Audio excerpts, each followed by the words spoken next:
ओम गण गणपतये नमः। ओम नमः शिवाय। शिवजी सदा सहाय। ओम नमः शिवाय। गुरुजी सदा सहाय। रुद्र संहिता द्वितीय सती खंड। नारद जी के प्रश्न और ब्रह्मा जी के द्वारा उनका उत्तर। सदाशिव से त्रिदेवों की उत्पत्ति तथा ब्रह्मा जी से देवता आदि की सृष्टि के पश्चात एक नारी और एक पुरुष का प्राकट्य। नारद जी बोले, महाभाग महाप्रभो विधातः, आपके मुखारविंद से मंगलकारिणी शंभु कथा सुनते सुनते मेरा जी नहीं भर रहा है, अतः भगवान शिव का सारा शुभ चरित्र मुझसे कहिए। संपूर्ण विश्व की सृष्टि करने वाले ब्रह्मदेव, मैं सती की कीर्ति से युक्त शिव का दिव्य चरित्र सुनना चाहता हूँ। शोभाशालिनी सती किस प्रकार दक्ष पत्नी के गर्भ से उत्पन्न हुई। महादेव जी ने विवाह का विचार कैसे किया। पूर्व काल में दक्ष के प्रति रोष होने के कारण सती ने अपने शरीर का त्याग कैसे किया। चेतना काश को प्राप्त होकर वे फिर हिमालय की कन्या कैसे हुईं। पार्वती ने किस प्रकार उग्र तपस्या की और कैसे उनका विवाह हुआ। कामदेव का नाश करने वाले भगवान शंकर के आधे शरीर में वे किस प्रकार स्थान पा सकीं। महामते, इन सब बातों को आप विस्तार पूर्वक कहिए। आपके समान दूसरा कोई संशय का निवारण करने वाला ना है ना होगा। ब्रह्मा जी ने कहा, मुने, देवी सती और भगवान शिव का शुभ यश परम पावन दिव्य तथा गोपनीय से भी अत्यंत गोपनीय है। तुम वह सब मुझसे सुनो। पूर्व काल में भगवान शिव निर्गुण, निर्विकल्प, निराकार, शक्ति रहित, चिन्मय तथा सत और असत से विलक्षण स्वरूप में प्रतिष्ठित थे। वे फिर वे भी भगवान सगुण और शक्तिमान होकर विशिष्ट रूप धारण करके स्थित हुए। उनके साथ भगवती उमा विराजमान थी। विप्रवर वे भगवान शिव दिव्य आकृति से सुशोभित हो रहे थे। उनके मन में कोई विकार नहीं था। वे अपने परात्पर स्वरूप में प्रतिष्ठित थे। मुनिश्रेष्ठ, उनके बाएं अंग से भगवान विष्णु, दाएं अंग से मैं ब्रह्मा और मध्य अंग अर्थात हृदय से रुद्रदेव प्रकट हुए। मैं ब्रह्मा सृष्टि करता हुआ भगवान विष्णु जगत का पालन करने लगे और स्वयं रुद्र ने संहार का कार्य संभाला। इस प्रकार भगवान सदाशिव स्वयं ही 3 रूप धारण करके स्थित हुए। उन्हीं की आराधना करके मुझ लोक पितामह ब्रह्मा ने देवता, असुर और मनुष्य आदि संपूर्ण जीवों की सृष्टि की। दक्ष आदि प्रजापतियों और देव शिरोमणियों की सृष्टि करके मैं बहुत प्रसन्न हुआ तथा अपने को सबसे अधिक ऊंचा मानने लगा। मुने, जब मरीचि, अत्रि, पुलह, पुलस्त्य, अंगिरा, क्रतु, वशिष्ठ, नारद, दक्ष और भृगु, इन महान प्रभावशाली मानस पुत्रों को मैंने उत्पन्न किया, तब मेरे हृदय से अत्यंत मनोहर रूप वाली एक सुंदरी नारी उत्पन्न हुई, जिसका नाम संध्या था। वह दिन में क्षीण हो जाती, परंतु सायंकाल में उसका रूप सौंदर्य खिल उठता था। वह मूर्तिमती सायं संध्या ही थी और निरंतर किसी मंत्र का जाप करती रहती थी। सुंदर भौहों वाली वह नारी सौंदर्य की चरम सीमा को पहुंची हुई थी और मुनियों के भी मन को मोहे लेती थी। इसी तरह मेरे मन से एक मनोहर पुरुष भी प्रकट हुआ, जो अत्यंत अद्भुत था।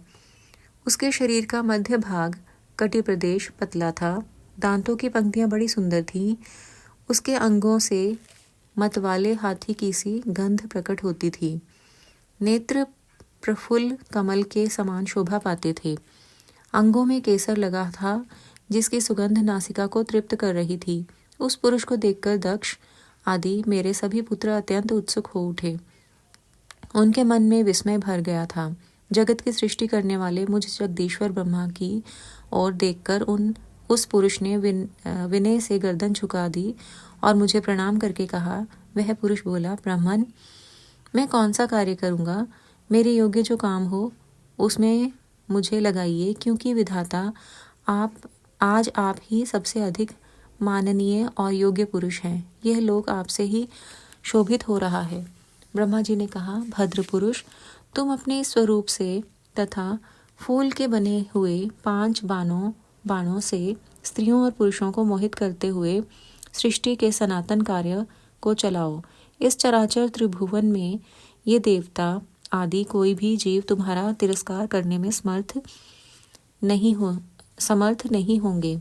तुम छिपे रूप से प्राणियों के हृदय में प्रवेश करके सदा स्वयं उनके सुख का हेतु बनकर सृष्टि का सनातन कार्य चालू रखो। समस्त प्राणियों का जो मन है वह तुम्हारे पुष्पमय बाण का सदा अनायास ही अद्भुत लक्ष्य बन जाएगा और तुम निरंतर उन्हें मदमत किए रहोगे। यही मैंने तुम्हारा कर्म बताया है। जो सृष्टि का प्रवर्तक होगा और तुम्हारे ठीक ठीक नाम क्या होंगे, इस बात को मेरे ये पुत्र बताएंगे। सुरश्रेष्ठ ऐसा कहकर अपने पुत्रों के लिए अपने कमलमय आसन पर चुपचाप मुख की ओर दृष्टिपात करके मैं क्षण भर के बैठ गया। कामदेव के नामों का निर्देश, उसका रति के साथ विवाह तथा कुमारी संध्या का चरित्र, वशिष्ठ मुनि का चंद्रभाग पर्वत पर उसको तपस्या की विधि बताना। ब्रह्मा जी कहते हैं, मुने, तदनंतर मेरे अभिप्राय को जानने वाले मरीचि आदि मेरे पुत्र सभी मुनियों ने उस पुरुष का उचित नाम रखा। दक्ष आदि प्रजापतियों ने उसका मुँह देखते ही परोक्ष के भी सारे वृत्तांत जानकर उसे रहने के लिए स्थान और पत्नी प्रदान की। मेरे पुत्र मरीचि आदि द्विजों ने उस पुरुष के नाम निश्चित करके उससे यह युक्तियुक्त बात कही। ऋषि बोले, तुम जन्म लेते ही हमारे मन को भी मथने लगे हो, इसलिए लोक में मनमथ नाम से विख्यात होगे। मनोभाव, तीनों लोकों में तुम इच्छानुसार रूप धारण करने वाले हो। तुम्हारे समान सुंदर दूसरा कोई नहीं है। अतः काम रूप होने के कारण तुम काम नाम से भी विख्यात हो। लोगों को मदमत बना देने के कारण तुम्हारा एक नाम मदन होगा। तुम बड़े दर्प से उत्पन्न हुए हो, इसलिए दर्पक कहलाओगे और सदर्प होने के कारण ही जगत में कंदर्प नाम से भी तुम्हारी ख्याति होगी। समस्त देवताओं का सम्मिलित बल पराक्रम भी तुम्हारे समान नहीं होगा। अतः सभी स्थानों पर तुम्हारा अधिकार होगा और तुम सर्वव्यापी होगे। जो आदि प्रजापति हैं वे ही ये पुरुषों में श्रेष्ठ दक्ष तुम्हारी इच्छा के अनुसार पत्नी स्वयं देंगे। वह तुम्हारी कामिनी तुमसे अनुराग रखने वाली होगी। ब्रह्मा जी ने कहा, मुने, तदनंतर मैं वहां से अदृश्य हो गया। इसके बाद दक्ष मेरी बात का स्मरण करके कंदर्प से बोले, कामदेव, मेरे शरीर से उत्पन्न हुई मेरी यह कन्या सुंदर रूप और उत्तम गुणों से सुशोभित है। इसे तुम अपनी पत्नी बनाने के लिए ग्रहण करो। यह गुणों की दृष्टि से सर्वथा तुम्हारे योग्य है। महातेजस्वी मनोभव, यह सदा तुम्हारे साथ रहने वाली और तुम्हारी रुचि के अनुसार चलने वाली होगी। धर्मतः यह सदा तुम्हारे अधीन रहेगी। ऐसा कहकर दक्ष ने अपने शरीर के पसीने से प्रकट हुई उस कन्या का नाम रति रखकर उसे अपने आगे बैठाया और कंदर्प को संकल्प पूर्वक सौंप दिया। नारद, दक्ष की वह पुत्री रति बड़ी रमणीय और मुनियों के मन को भी मोह लेने वाली थी।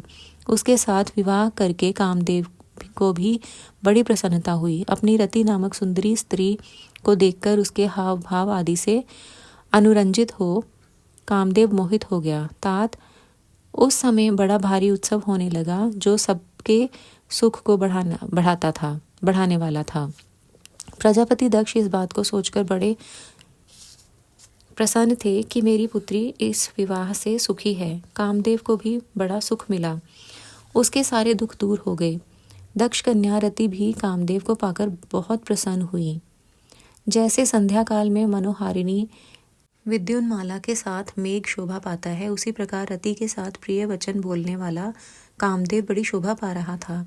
इस प्रकार रति के प्रति भारी मोह से युक्त रतिपति कामदेव ने उसे उसी तरह अपने हृदय के सिंहासन पर बिठाया जैसे योगी पुरुष योग विद्या को हृदय में धारण करता है। इसी प्रकार पूर्ण चंद्रमुखी रति भी उस श्रेष्ठ पति को पाकर उसी तरह सुशोभित हुई जैसे श्री हरि को पाकर पूर्ण चंद्रानना लक्ष्मी शोभा पाती हैं।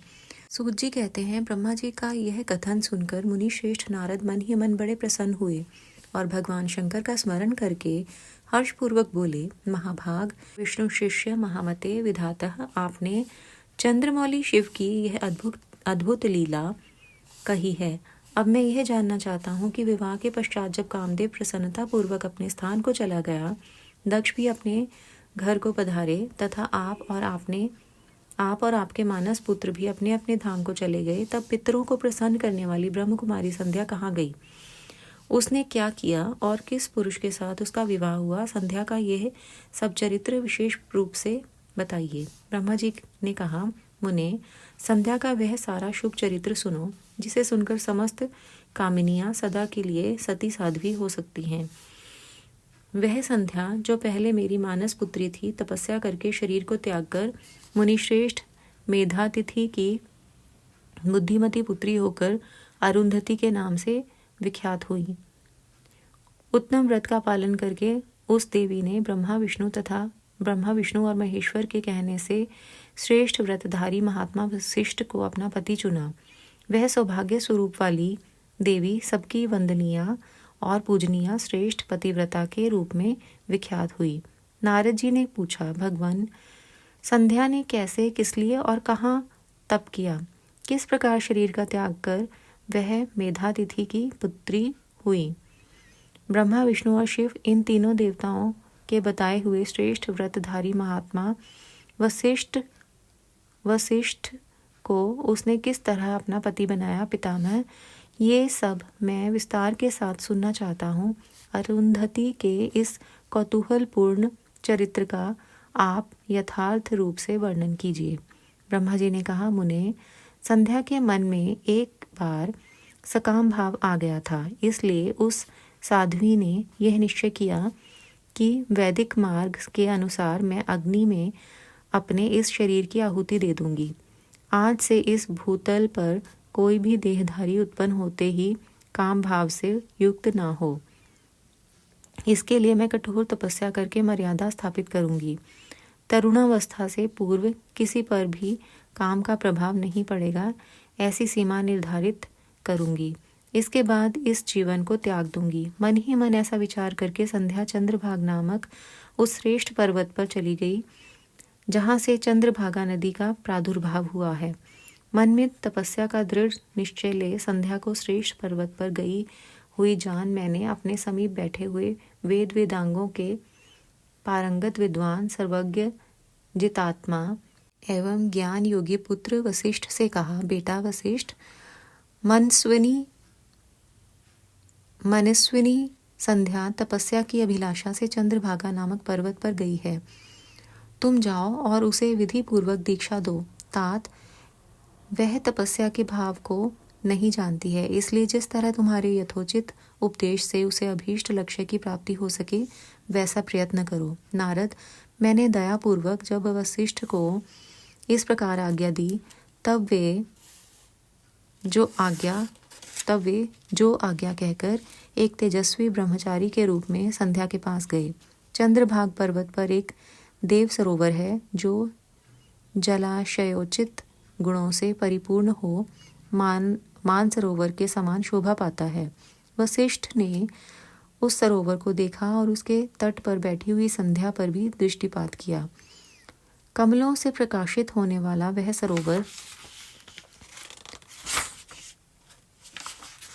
तट पर बैठी हुई संध्या से उपलक्षित हो उसी तरह सुशोभित हो रहा था जैसे प्रदोष काल में उदित हुए चंद्रमा और नक्षत्रों से युक्त आकाश शोभा पाता है।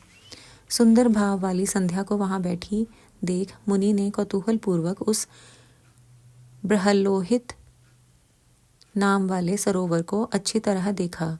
उसी प्रकार भूत पर्वत के शिखर से दक्षिण समुद्र की ओर जाती हुई चंद्रभागा नदी का भी उन्होंने दर्शन किया। जैसे गंगा हिमालय से निकलकर समुद्र की ओर जाती है, उसी प्रकार चंद्रभागा के पश्चिम शिखर का भेदन करके वह नदी समुद्र की ओर जा रही थी।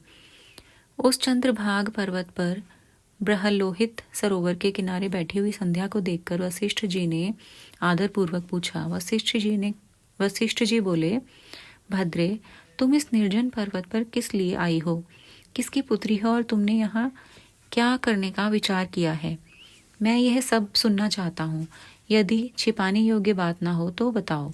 महात्मा वशिष्ठ की यह बात सुनकर संध्या ने उन महात्मा की ओर देखा वे अपने तेज से प्रज्वलित अग्नि के समान प्रकाशित हो रहे थे। उन्हें देखकर ऐसा जान पड़ता था मानो ब्रह्मचर्य देह धारण करके आ गया हो। वे मस्तक पर जटा धारण किए बड़ी शोभा पा रहे थे। संध्या ने उन तपोधन को आदरपूर्वक प्रणाम करके कहा। संध्या बोली, ब्राह्मण, मैं ब्रह्मा जी की पुत्री हूँ। मेरा नाम संध्या है और मैं तपस्या करने के लिए इस निर्जन पर्वत पर आई हूँ। यदि मुझे उपदेश देना आपको उचित जान पड़े तो आप मुझे तपस्या की विधि बताइए। मैं यही करना चाहती हूँ, दूसरी कोई भी गोपनीय बात नहीं है। मैं तपस्या के भाव को, उसके करने के नियम को बिना जाने ही तपोवन में आ गई हूँ। इसलिए चिंता से सूखी जा रही हूँ और मेरा हृदय कांपता है। संध्या की बात सुनकर ब्रह्मवेताओं में श्रेष्ठ वशिष्ठ जी ने, जो स्वयं सारे कार्यों के ज्ञाता थे, उससे दूसरी कोई बात नहीं पूछी। वह मन ही मन तपस्या का निश्चय कर चुकी थी और उसके लिए अत्यंत उद्यमशील थी। उस समय वशिष्ठ ने मन से भक्त वत्सल भगवान शंकर का स्मरण करके इस प्रकार कहा। वशिष्ठ जी बोले, शुभानने, जो सबसे महान और उत्कृष्ट तेज हैं, जो उत्तम और महान तप हैं तथा जो सबके परम आराध्य परमात्मा हैं, उन भगवान शंभु को तुम हृदय में धारण करो। जो अकेले ही धर्म, अर्थ, काम और मोक्ष के आदि कारण हैं, उन त्रिलोकी के आदि सृष्टा अद्वितीय पुरुषोत्तम शिव का भजन करो। आगे बताए जाने वाले मंत्र से देवेश्वर शंभु की आराधना करो, उससे तुम्हें सब कुछ मिल जाएगा, इसमें संशय नहीं है।